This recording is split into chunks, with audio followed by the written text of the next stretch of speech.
Bem-vindos ao Luzes do Farol Podcast.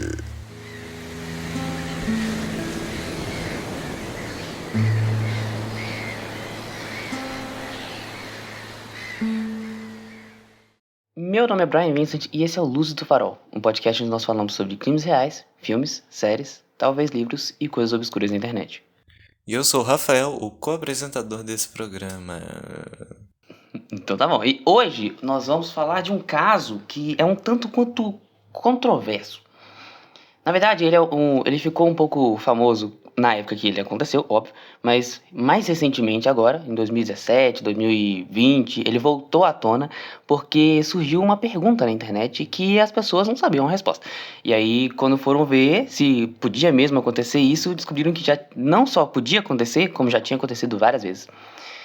Você já pensou, assim, na sua vida, como que seria a experiência de matar alguém enquanto você dorme? Enquanto eu durmo, não. Ah, mas acordado já pensando. Não, tô brincando. Bom, surgiu então a pergunta na pandemia: será que é possível uma pessoa, ou já aconteceu, de uma pessoa que é sonâmbula matar alguém? E se isso aconteceu, o que aconteceu depois com a pessoa, né? Ela foi considerada culpada? Como é que você explica pra justiça que na verdade você tava sonâmbulo e você não quis matar a pessoa? Bom, surgiu essa pergunta na pandemia: o que aconteceria se um sonâmbulo matasse alguém? E aí, ao olharem, né, vasculharem os relatórios policiais e tudo que já tinham descoberto sobre isso, descobriram que isso já aconteceu várias vezes.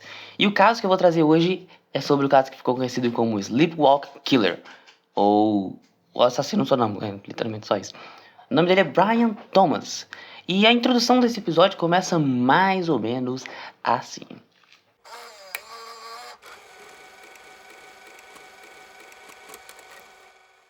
Em 2008, Brian Thomas se levantou no meio da noite e, aparentemente de forma casual, estrangulou sua esposa. A esposa dele se chamava Christine, com quem ele foi casado por 40 anos, e ela estava dormindo nesse momento. E aí, em dezembro de 2010, um inquérito declarou que a morte dela, na verdade, teria sido acidental, mesmo que o Brian tivesse admitido ter matado ela. Mas, como que isso poderia ter acontecido? Bom, o inquérito revela, então, que o Brian Thomas foi, na verdade, a trágica vítima de um terror noturno e matou a sua esposa enquanto dormia.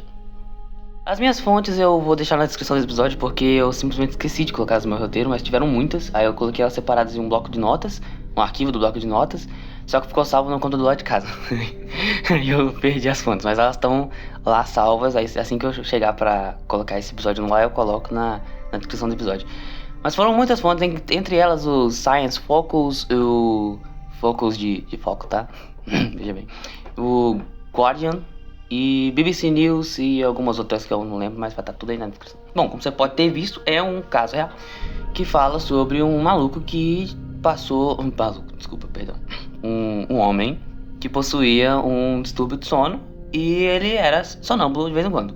Bom, vamos falar um pouco sobre a vida de casal desses dois, né?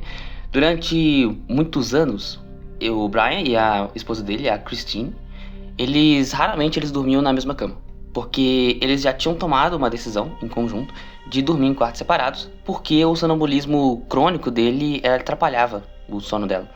Então, assim, mesmo que eles fossem muito emocionalmente próximos, um casal normal, eles tomaram essa decisão mutuamente de dormir separados. Ele até fala que, tipo, todas as noites a gente se beijava e se abraçava para poder ir dormir. Então a gente primeiro se despedia à noite, aí ia cada um pro seu quarto, e aí no dia seguinte a gente voltava e tinha todo aquele momento de reencontro, mas era só um momento que a gente dormia separado. O resto do dia eles passavam juntos normalmente, só por causa do sonambulismo dele. Aí o Thomas, agora com 59 anos, ele sofria de sonambulismo desde criança e tinha vezes até que ele acordava com os pés, quando ele era criança, ele acordava com os pés cortados e pedras em cima da cama dele, assim. Então, tipo, ele deve ter saído, andado pelo meio do mato, pisou umas pedras e saiu trazendo pedra e terra pra cima da cama, deitou, acordou e falou: meu Deus, o que aconteceu? Tipo, beleza. Teve até uma vez que ele chegou a nadar num canal próximo da casa dele enquanto ele dormia. Aí a Cristina, ela ficava tão preocupada com esses incidentes que ela começou a trancar a casa dela à noite e levar a chave com ela pra cama, pra evitar que ele saísse de casa durante os períodos de sonambulismo deles. Aí os distúrbios dele acabaram piorando tanto nos últimos anos que ele passou a tomar alguns antidepressivos para ver se resolve. Só que ele parava de tomar esses remédios de tempos em tempos porque ele acreditava que os remédios deixavam ele impotente. Aí ele programava, tipo, depois de uns 2 meses, vou parar, ficar um tempo sem tomar agora pra eu poder fazer os Big Johns, né, os Big Night, e depois eu volto a tomar. Aí era tipo uma abstinência controlada. Só que ele fala assim, um efeito colateral de parar de tomar os remédios eram as alucinações. Eu achei assim, não, comentário super natural, né? Assim, eu tomo um remédio pra controlar minha mente, mas assim, eu preciso dar uma bimbada, então deixa eu ter umas alucinações aqui, né? Tranquilo, dá pra conviver com isso, só pra eu ter uns momentinhos, depois a gente volta. Compensa. Eu acho que compensa, é uma troca justa, né? Ele fala também, agora, quando eu penso nisso, eu percebo que a maioria dos meus problemas surgiram quando eu parei de tomar os remédios. Eu escrevi nesse roteiro, eu parei de digitar, olhei pra aquela câmera invisível e falei, você jura?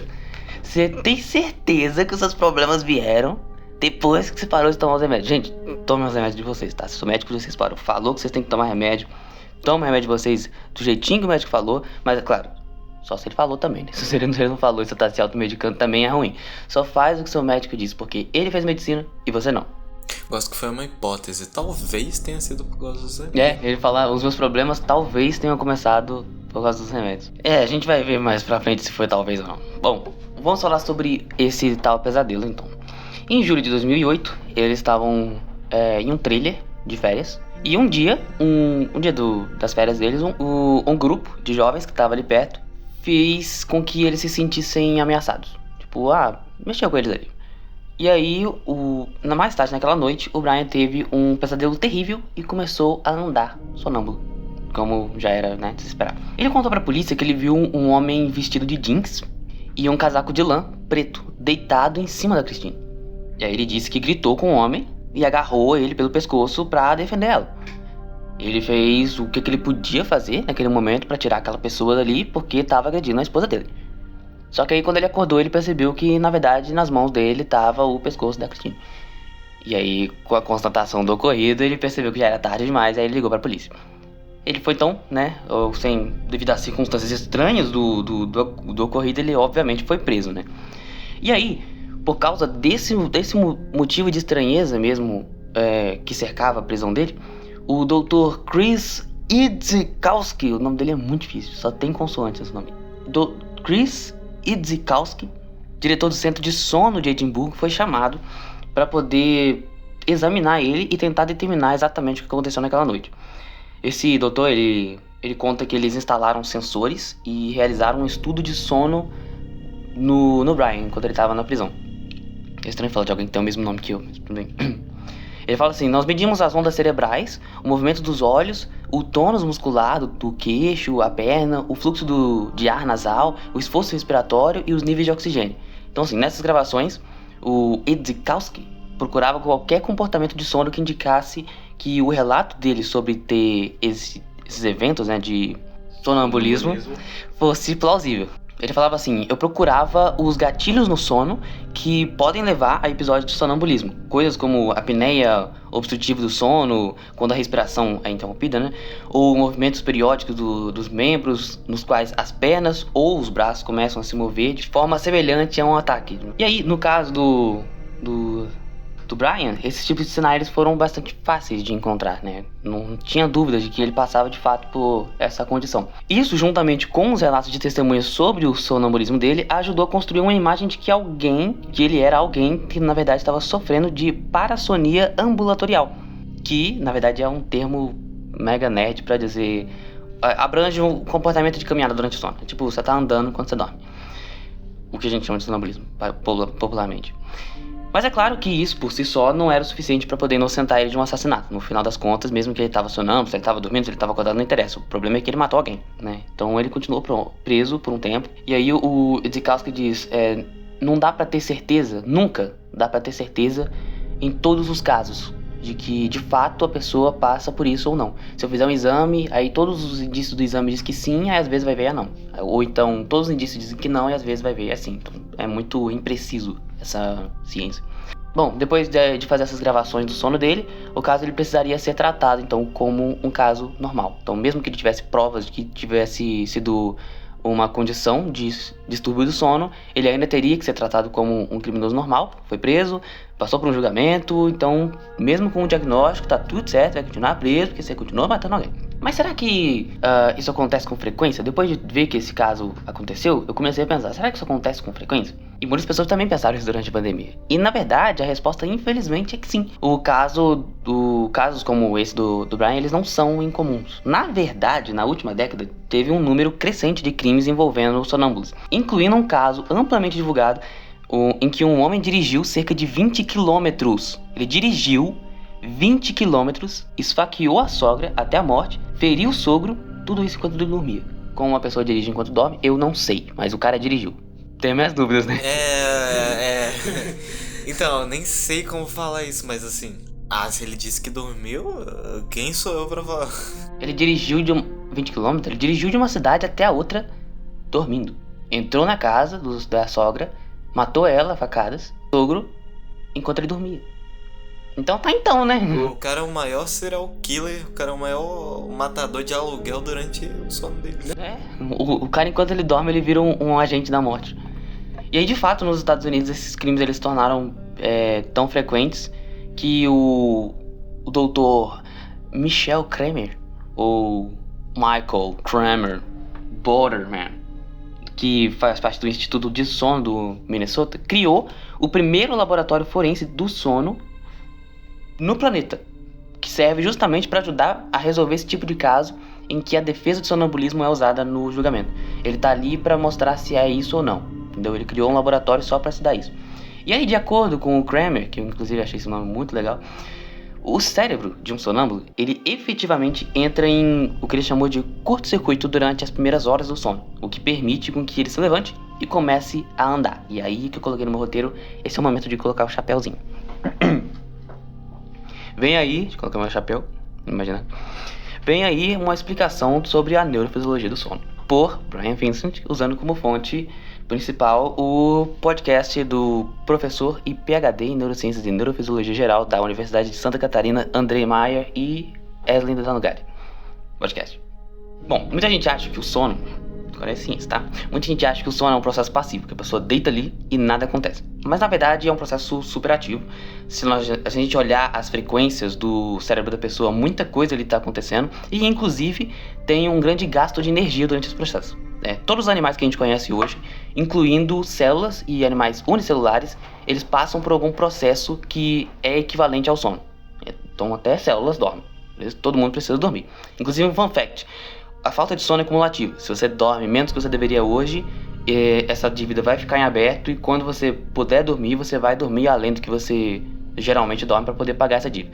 Tanto que inclusive teve um experimento muito legal, vou citar bem rapidamente porque isso nem estava no meu roteiro, um experimento muito legal que colocava 3 grupos de pessoas.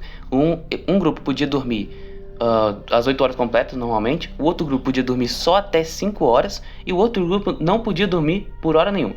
E aí o grupo que só podia dormir até 5 horas, depois de 10 dias, apresentou os mesmos sintomas que as pessoas que viraram uma noite completa. Então, vai acumulando essa falta de sono e no decorrer do tempo, essa dívida vai chegar, a fatura vai chegar e você vai ter que pagar de alguma forma, entendeu? Se você ficar sem dormir, você vai morrer tão rápido quanto você morreria se você ficar sem comer. É isso. A gente aguenta o quê? Uma semana? Não sou biólogo, tá, gente? A gente, 1 semana, 2 semanas sem comer, mais ou menos isso que a gente aguenta sem dormir. Bom, o sono ele é dividido entre 4 estágios. Isso é importante pra gente entender o caso do sonâmbulo, tá, gente?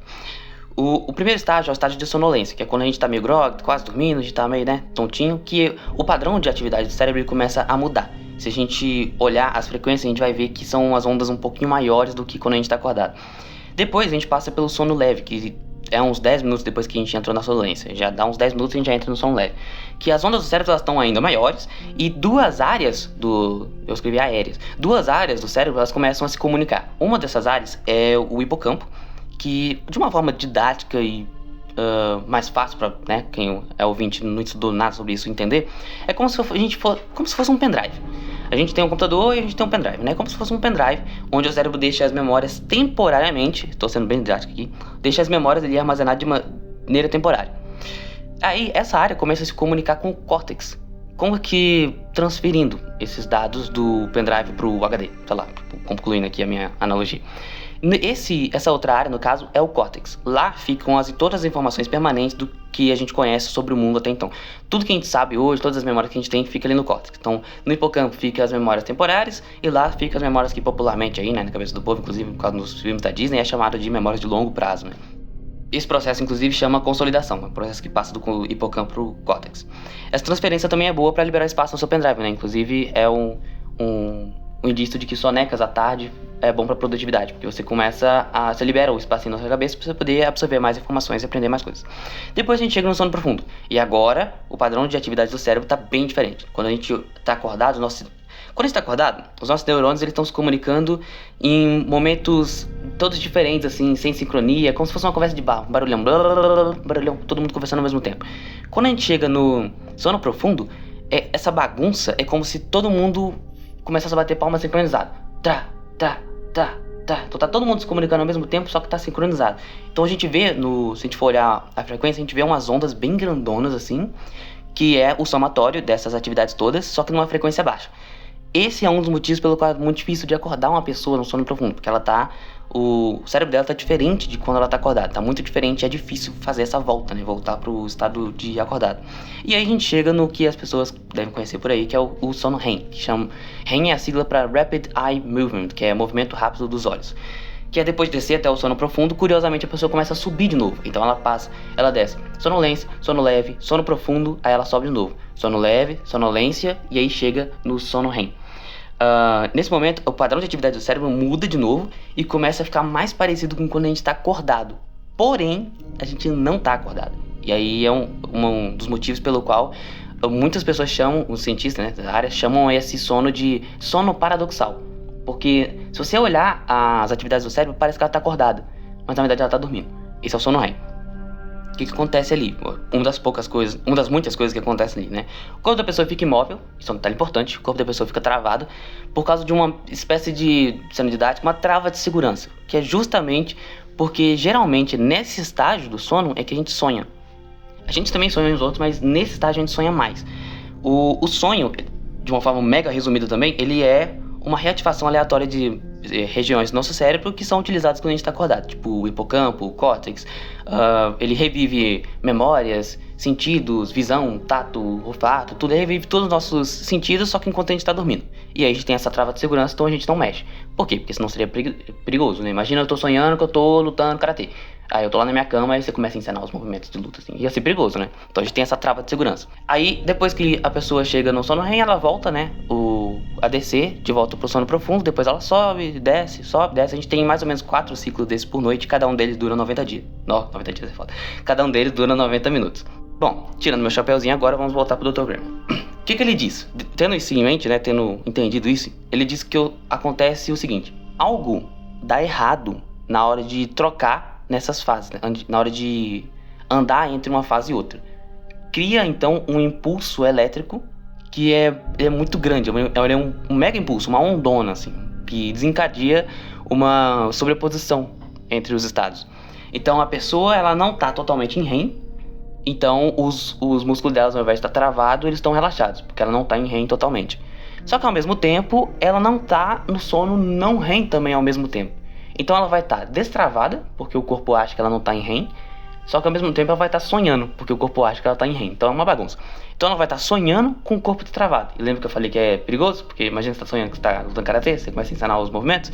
É justamente isso que é o sonambulismo. A pessoa está sonhando e a trava está desligada. A trava erroneamente está desligada e ela começa a encenar os movimentos do sonho dela. Inclusive tendo o que a gente chama de sonho lúcido, né? Que é na verdade um sonho quando você está migrando do sono REM para alguma outra etapa do sono.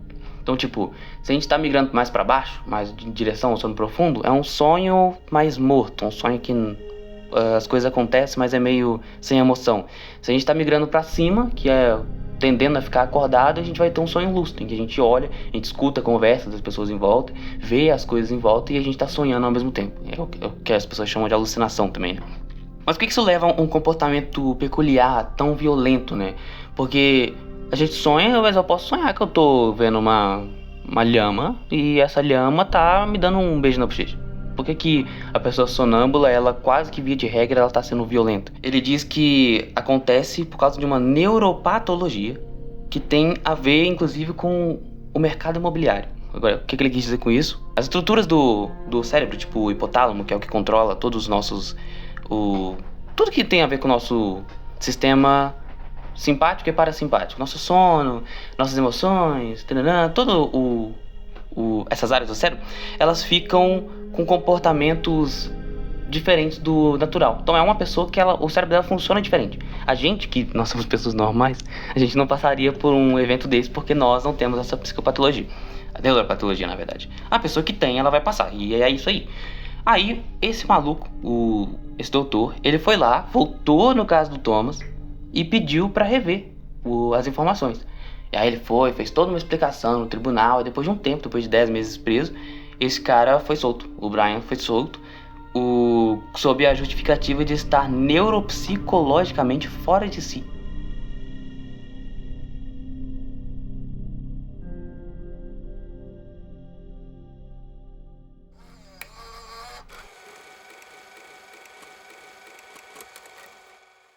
Essa história do Brian Thomas, o maluco que matou sua esposa enquanto estava dormindo. Eu queria só fazer um adendo, que eu fiz algumas explicações sobre o sono e pá, mas eu acho que faltou uma conexão sobre sonambulismo, que é porque que a gente tem um ditado popular não, um dito popular, né, que você não pode acordar uma pessoa sonâmbula porque ela pode ficar agressiva. As pessoas perguntam por que isso acontece. Na verdade, não é uma superstição ou porque ela tá possuída, igual as pessoas pensavam antigamente. Na verdade, a pessoa que tá sonâmbula, ela não enxerga rostos. Porque enxergar rostos é uma atividade exclusivamente consciente. Ela é do nosso córtex pré-frontal.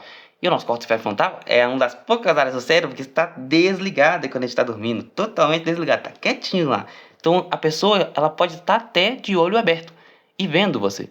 Mas ela vai enxergar você com um borrão no rosto, um escuro assim. Ela não vai enxergar seu rosto, ela não vai entender o seu rosto, porque o cérebro dela não entende o que é um rosto quando ela tá dormindo.